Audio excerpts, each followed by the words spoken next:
I'll come on a little closer. It feels like we're so far apart there. Well, good morning again. If you don't know me, I am Melissa Drake. I'm your district superintendent. I have been your DS for the last 2 years, and I am so delighted to be able to be with you this morning, and not just because I only had to drive 7 miles. Although that is a delight. Our district is 26 counties, so sometimes it doesn't work out like that. But I am happy to see all of you, my friends, and my neighbors. Will you pray with me before we hear the word today? May the words of my mouth and the meditations of all of our hearts be pleasing to you, O Lord, our rock and redeemer. Amen. So my husband and I are going to be traveling to Italy, we hope, crossing our fingers and praying a lot, in September. And this is a trip that we have been planning for several years. But, because of the world and because of things, we haven't been able to go. And, that's fine, but we're starting to get real excited. And we have all of the best places booked to stay in little Italian villages. And Corey has all of the best cafes and osterias and places to eat because, we like to do that. And we are going to have such a delightful time. However, we're staying in northern Italy in smaller villages. And I think there's going to be one teensy tiny problem. Even though we've been planning this trip for a couple of years, I maybe have not been as dedicated to learning Italian as I should have been. And so I'm getting a little anxious that we're going to get there, and everything I have learned, because I've been doing my daily readings, I've been doing my daily practice, I have cute little flashcards, I make Corey, practice with me when we're driving in the car, we listen to a podcast. But when it comes time for me to actually speak back out of my own brain, not just repeat back, I don't know what happens, but it just goes blank. Like my mind loses all sense of anything I ever knew. And not only can I not speak Italian, I can't call it up in Spanish, which I do know, and then I can't remember my English. So we're going to be in a big pickle, I think. But I have been really practicing the one phrase that I know will give me life. See if you can understand it. Scusi. Right? I'm sorry. But then what follows? This is the best one. Avai un caffè per favore. I need a coffee, please. If I can do that one thing, I think I will be fine. Because otherwise, I'm not sure how we're ever going to make it. But I despair. Because it is so hard to learn new things when you're a grown-up, is it not?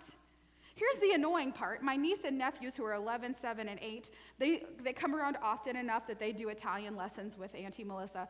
And those little munchkins have now got so much more Italian from just pretending and listening. They've got it down because that's how their little brains work. And I'm just a tiny bit frustrated. But that's how it is with kids. So let me tell you a little bit about kids, not just in our time being able to pick stuff up, but also back in the time of the disciples. So we heard the story today of Peter and Jesus and the disciples out in the boat. How many of y'all heard this story before? Did you hear this story before? Okay, we know it. Oh, poor Peter. Anyway, so let me tell you a little bit about how they got to this point. So when you were a Jewish child between the ages of 6 and 10, you did a lot of memorization. It was required of every Jewish child, especially in the time of Jesus and the disciples, that they would learn, and not just learn, they would memorize the Torah. Genesis, Exodus, Leviticus, Numbers, Deuteronomy. Completely memorized. Now don't tell me this isn't possible, because my niece and nephews have all of the songs memorized to Encanto. We don't talk about Bruno, right? And then their complete memorization of every single Pokemon character and all the things that they can do. We memorize stuff, we just have a different focus these days. So every child, whether they were good at it or bad at it, from age 6 to 10, they would memorize the Torah. Then at age 10, you could kind of see the ones that were rising to the top, right? The smarties in the class. And at age 10, you might be advanced on to memorize the rest of the Hebrew Bible, or the rest of the Old Testament. So from 10 to 14, if you were real good, you would go on to not just Genesis, Exodus, Leviticus, Numbers, Deuteronomy, then you would do all of the rest of it by memory. Now, isn't that crazy? We're thinking to ourselves, probably after 10 we'd be done. And we might be right. We would be considered, let's just be honest, the dum-dums of the class. They would look at us and go, probably you don't have what it takes to advance on to your advanced degree, and so you're probably going to be fishermen. You're probably, all y'all are going to be working to be carpenters. You're going to do whatever your daddy was doing before you, and you are not going to advance on in religious studies, and this is fine, right? But you knew from the time that you were 10, you probably didn't have what it takes. So from 10 to 14, you memorize, if you do have what it takes, you memorize the rest of the Torah, and then you start to follow and talk with all of the rabbis. They would start asking you questions. Could you answer the questions? It wasn't just, do you have it memorized, but what does this mean? You start to live it out. You start to say, well, what happened in the chapter before this, and what comes after this in the story, and how do we apply this to our everyday, ordinary lives? And then if you showed really great promise around age 14, you didn't apply to move on. Rabbis would come and pick you. You'd get chosen to move on to your advanced training with the scriptures and your advanced training in the knowledge and the love of the Lord. They would come pick you, but they would do some of this interrogative work to see, could you hack it with their particular style of teaching? Were you able to take on their yoke upon you? Now, we don't farm with yokes anymore, but do you remember what a yoke is? You remember, right? It's the old wooden thing that used to hitch 2 oxen together, or 2 cows together, or 2 critters together of some sort. And you know that you want to hitch critters of equal size, don't you? Equal strength. Not always equal temperament, but if you didn't, what happened? Bernie, what happened if you didn't hitch critters of equal yoke together? They didn't pull together. It was a mess. So the rabbis would come and see if you could take on their yoke, because you would be hitched with the rabbi. You'd be pulling together in the same study. So the rabbi would choose the disciples. And then there was this blessing that would come on these disciples. They would say, may you be covered in the dust of your master.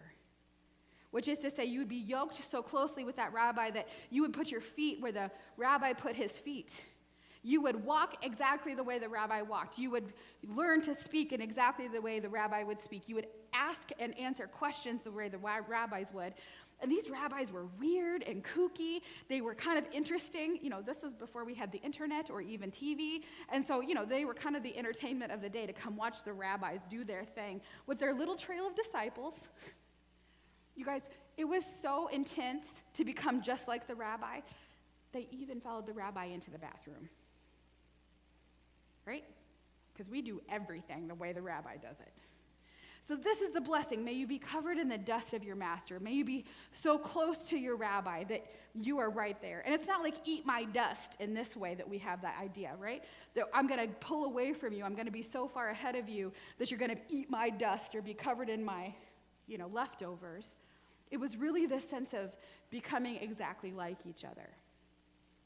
So we get to our disciples, and you remember how Jesus called Peter and his brother? What were they doing? Remember what they were doing? They were fishing. So they were out in a fishing boat. And this rabbi comes to them, so we have to assume they're grown-ups, right? There's no adult out there. This rabbi comes to them, these guys who were fishing. So what does that tell us about Peter and Andrew? They had failed. In the vernacular, they were dum-dums, right? They had maybe been told all along they were the weakest link. They had not been special in any sort of a way that anybody would notice.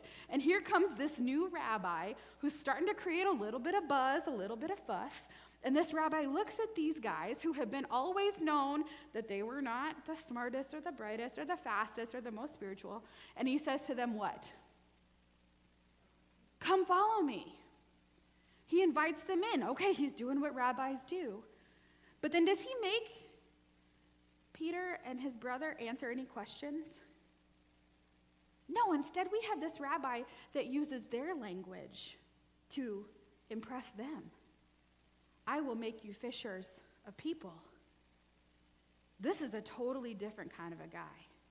They did not have to prove themselves. They did not have to be anything special. They did not have to be anything worthy. And instead, this rabbi comes to them and speaks the language of their work, the language of their hearts in a way that they can understand. And of course, they drop their nets, because maybe this is the first time in their whole lives they thought they were worth something, or at least it would be an adventure. So here we go. So we're out in the world. They're kind of doing their new disciple thing. They've been following Jesus very closely, right, as they're supposed to, as they've seen the other smarter kids in class do. Okay, Jesus, tell us how it's done. And Jesus is working with them and preaching to them, and the crowds are coming. And then they get a bad day. And it is like one of those really hard, heavy, early days in ministry for Jesus. Because right before they go out on the boat and Jesus goes up to the mountain to pray, Jesus gets word that his cousin, John, has been murdered by the government. The one who had been his pastor. The one who had baptized him. The one who had been in ministry with him. They had probably sat as kids and dreamed about the future that they would do and the way that God was calling them. And he gets word that John, his first cousin who leaped even in Elizabeth's womb when he recognized Jesus, the one who has known him his whole life, is gone out of this world. And Jesus is distressed. And he tells his disciples, his fishermen, take me across the way. I need to get out of here. Because the crowds had been so much and so many, and they wanted to know, what do we do now, Jesus? This is getting a little dangerous, Jesus. How do we live here in this time, Jesus? And Jesus deals with the crowds. He does his work. And then his disciples roam across the way. Now, I have to assume that these disciples, Peter and Andrew and his brothers, that they knew how to work a boat if they're fishermen, right? Do you have the same assumption with me? They have access to a boat, they know how to work the boat? Pretty much. Okay, I'm thinking this too. So they get across the way in the Sea of Galilee. Jesus goes up on a hill or a mountain to pray. And I've been there, and I just have to tell you, when I went to the Sea of Galilee, I anticipated, based on all the stories we heard about the big waves and how scary it was, I thought I'd be looking at something like one of the Great Lakes. You know, as far as the eye could see, no safe harbor, no safe horizon. It is not this way. It is a mid-sized lake. It is 8 miles across. So if you're in the middle of the lake, it's only 4 miles to shore either direction. You could swim it in a pinch. I mean, it'd be hard, but you could do it. It's not that bad. Especially our little fishies here. I was going to say the Ricans could totally swim this. This would not be a big deal at all. But, you know, it's not that big. You can see every side when you're out there. And it's this beautiful little basin of a place. It's like the second lowest lake in all of the land, and it's encapsulated by these gorgeous mountains. It's great. But when I got there, I laughed out loud because of all the stories of these dummy disciples going, I'm so scared, we're never going to make it. This leads me to ask the second question. Maybe the disciples weren't super great at their religious learning. Clearly, they were not good swimmers.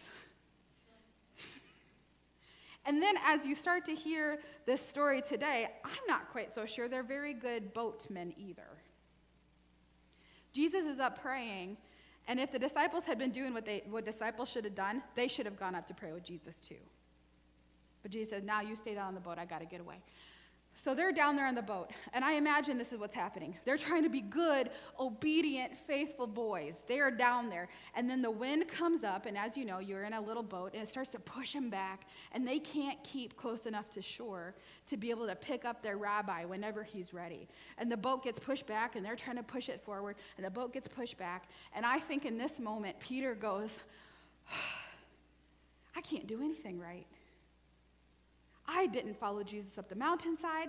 I can't even keep this boat. He might have used some other words in the Aramaic. I don't know bad words in Aramaic, but I think he's saying them. He's a fisherman. I can't even keep this dang boat close enough to the shore. I'm not a good fisherman. I can't swim. I can't do anything. What am I doing out here? And I love that it's also between 3 and 6 in the morning. You ever wake up between 3 and 6 in the morning, just utterly convinced the world is over? This is the bad time of night. Peter is living not the dream. You know, he is on the struggle boat. So they're working against this wind, and it is causing them to question, I think, everything. Because let me tell you, no wind is that scary down on Lake Galilee. I mean, it just isn't that scary. It's not that big. Sure, okay, I'll push them over to the other side. Big deal. Then you just get in your boat in the morning and go back. It's only 8 miles wide. Not the end of the world. But then they see the figure coming across, right? And you heard the words on the screen said that they were terrified and they cried out. But you said in the scripture, lots of translations said they screamed in fear. So now we've got these disciples who are dummies in religious education. They can't swim. They don't know how to pilot their boats, and they're weenies. My gosh, they scream out in fear. It's a ghost. Our lives are over. We're done for. This is it. And then Jesus, that master who called them, that voice that first said, "Come follow me," I think it floats across the wind. Calm down, y'all. Some translations say, "Be encouraged," or "Do not be afraid," or have some courage here, guys. It's just me. And Peter, whose heart always gets ahead of his head, who has been living in a bad way these last couple hours, who knows that he has failed, he is not doing the right thing, he is already maybe should turn his credentials and say, "Jesus, find somebody else to pilot your boat. I can't even manage this." Peter is so relieved to hear Jesus say, "Be encouraged, it's me," instead of, "You're fired." That he says, "Lord, if it's you, call me to come." Peter is asking Jesus to call him again.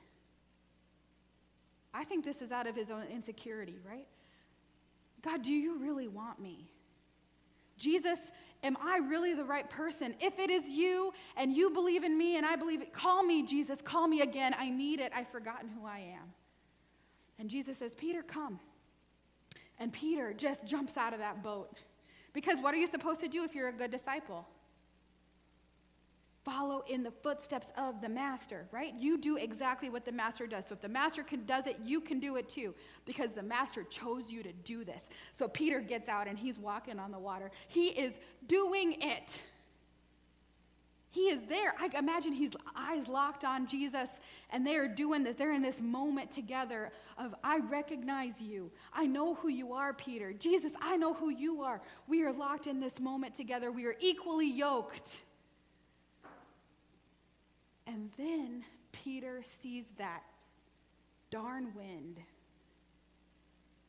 The thing that had made him question himself all night long. The thing that had been getting the best of him. The thing that had pushed his boat back. The thing that had made him so scared he cried out like a weenie, right?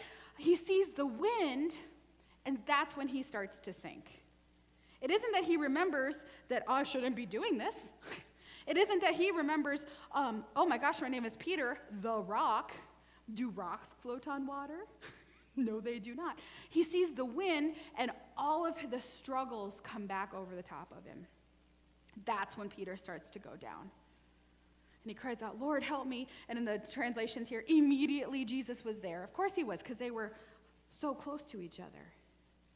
Now, this is the part where I have always had a problem with this story, because this is the part where the translation, I think, maybe doesn't work, but I always heard it like this. Jesus gets kind of that long-suffering sigh. "Peter, can't you do anything right? Peter, why did you doubt?" In the Common English Bible translation, "You man of weak faith." They're not even in the boat. And Jesus is confirming for Peter all the things that Peter knows about himself. That he is a weakling, that he is the weakest link, that he has never been good enough, he's never been smart enough, he's never been fast enough, he's not a good boatman, and he can't even follow his master. And I feel like that moment, I was like, gosh, this story has always been so hard for me. Because maybe you, like me, get awoken in the middle of the night at 3 a.m. with all of the ways in which you've messed up in your life. Does your brain do this to you? Maybe you're more well-adjusted than I am. But I will tell you, regularly, I wake up at 3 o'clock in the morning, either because I'm praying for churches and I'm anxious about you all. What are we going to do?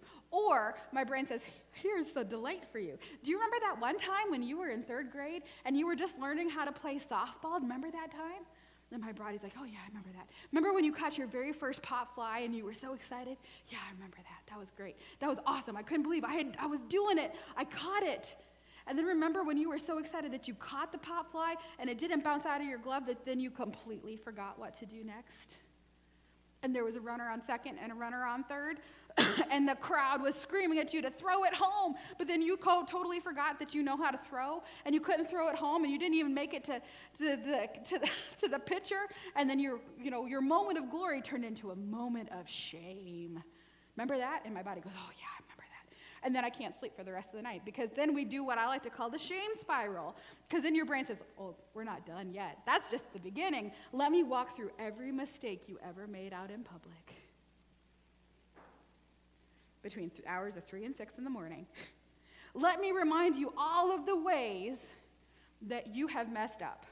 My brain says, let me remind you all of the ways that they are going to know out in the world that you're just faking it, that you're an imposter. And you know what?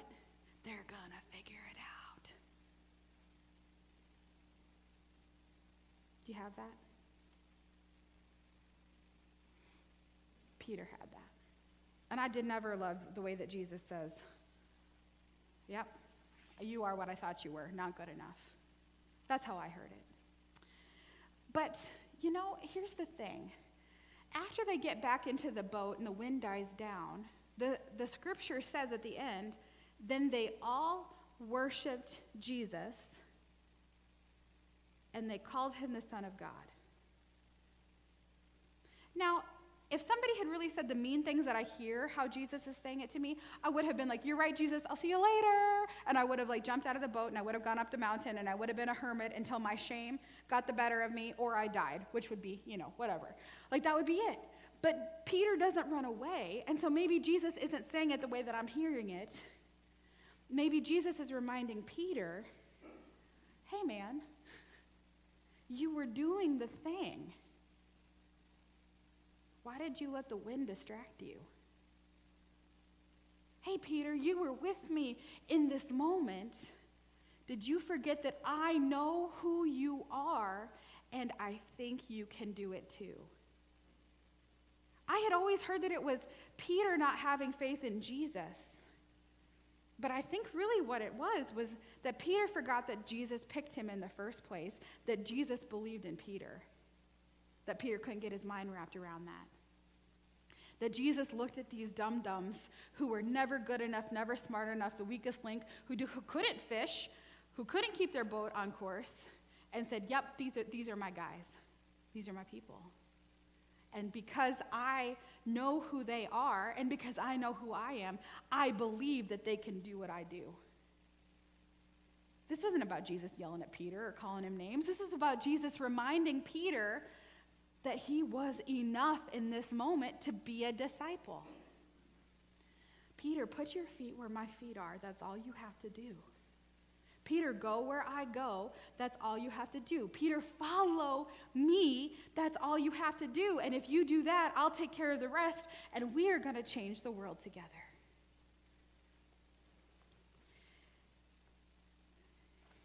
I choose you, Peter. There are so many times we get twisted up like Peter. There are so many times when it feels like we are on the struggle boat or the struggle bus or the struggle tractor or whatever it is. There are so many times when we feel like we are paddling our hearts out and we're not getting anywhere, or we get the gumption to try a new thing, and we almost have that moment of, oh, I did it. And then we make a mistake because it's a new thing. And then we say, well, we're never doing that again. I will never stick my neck out. I am never going to try that new thing because I can't take it anymore.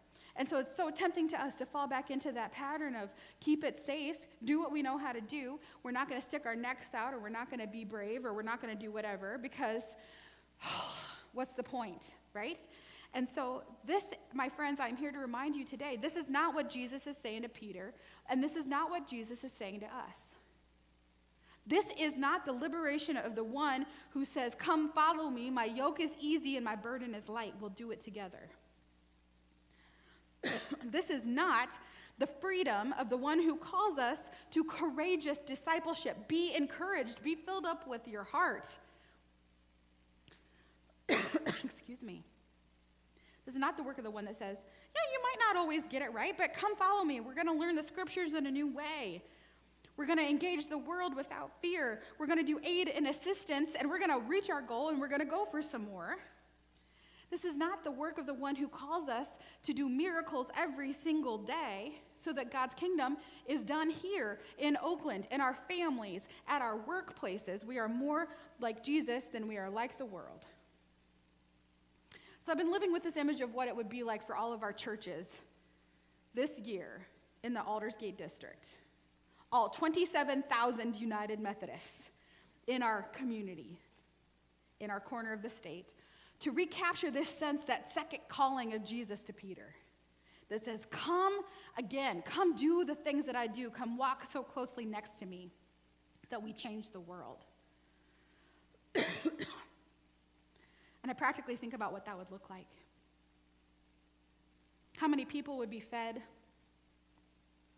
How many people would have secure housing? How much less we would argue? How much we'd let the little things go? How much we would forgive each other?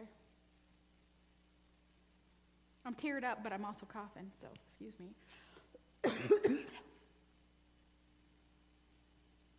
And I think about what that looks like and what that could be. Let me tell you a story. I do need it. This is how we help each other out, friends. This is God's community right here with a cough drop. So when we were in North Carolina this week, 5 United Methodists walked into a bar. Okay, just kidding. Well, it was a bar. We walked into a beverage establishment, and it was the end of the day. Give us a little grace, right?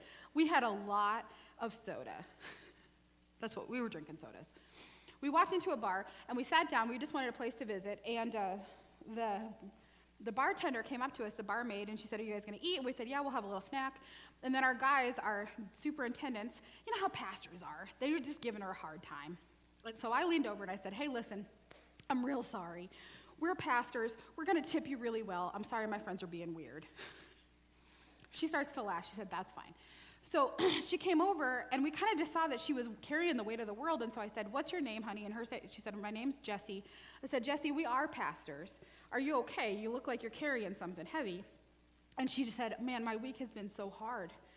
There were people staying at my house, and then they changed the locks. I can't get into my house. This last year, my husband died by suicide, which means my ex-husband's now suing me for custody for our kid. And I'm trying to make enough money working bar tending so that I can buy nights at the hotel for us to live. Oh my gosh. So we had her sit down, and we prayed for her, and we said, you know what, that really stinks. And I said, well, I meant it when I said we were going to tip you well. And then we started visiting some more. And I mean, her life was just, it had been hard. And then this was a really hard time. This was the hours of 3 to 6 in the clock in the morning. And all of those things that people had said about her whole life felt like they were true. That she was not good enough, she was not smart enough, that she was paddling against those headwinds. And so we sat there, we pastors, the 5 pastors who walked into a bar, and we said, what are we going to do about this? So we pooled our resources, and we asked her where her hotel was, and she wrote down the address of our hotel, and we said, give us your phone number. We took her phone number, and we went and we bought her 5 nights at the hotel because she was paddling so hard, not getting anywhere, trying to make just enough money to keep them housed every single night. We said, we just want you to know, we care, we see you. We see you, we care about who you are. So the next day, 3 pastors walked into a bar, and we wanted to check up on her. And you could see that she was a different person. Because to have that relief of knowing where she was going to sleep for 5 days gave her space and time to be able to walk across the street to talk to the lawyer who often ate lunch at her establishment. And he said, Jessie, we know that they're bullying you a little bit, and so I'm gonna write you a letter for free to tell your ex-husband to knock it off. So then she was able to then take that stress and take a lunch shift instead of an evening shift so she could spend time with her kid. because she'd been so busy working so hard that she hadn't even had time to see her kid and all of this, see how they were doing. We shared this story with the rest of the superintendents because we know that sometimes the more we get doing church work, the less we actually talk to real people. The less we're actually engaged with the least, the last, the lost, and the lonely. The less we actually know our communities. And that happens inside of churches too. The more we sit in here, the less we know people out there, or the less we start paying attention, or the less we might be in places where folks, you might have a story where 5 Methodists walked into a bar to talk to people who might actually need Jesus. And so we shared that with the superintendents to say, remember what God has called you to do. Just remember this. And then the people who were going to stay longer said, you know what, we're going to go check up on Jessie and see how she's doing. She called us later and she said, I don't understand why you would do this for me. I don't understand why you would act like this. And one of our guys said, Jessie, sometimes God brings people around you to remind you that you're enough and that you're loved. We didn't do this because of us. And quite frankly, we didn't do this because of you. We did this because we know Jesus and we could see you were hurting. And we gave you what we were able to give you. We gave you what we had, which was to come know your name and to sit with you for a little bit and say, you are enough and we love you and we see you. Now that we could throw some money behind that, thank you to the United Methodist Church. And she started crying and she said, but you're leaving. And friends, we said, yeah, but we're all connected as United Methodists. So you're going to drive past, we showed her a picture of the cross and flame. We said, you're going to drive past a church that has this. You can walk into any church and they will love you like we love you because we know they love Jesus like we love Jesus. And that they will love you like we love you.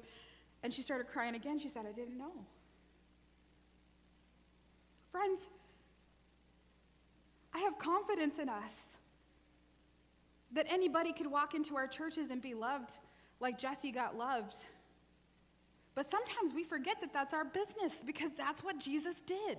Jesus didn't just call people to the miracle of walking on the water. He called people to remember who they were. He called people to say, you are good enough. He called people to say, I don't care what the world has said about you. I don't even care what your brain says about you. Come and follow me. So today, this is your challenge, church. Your challenge is to walk so closely that you're covered in the dust of Jesus. Or in this case today, the water of Jesus.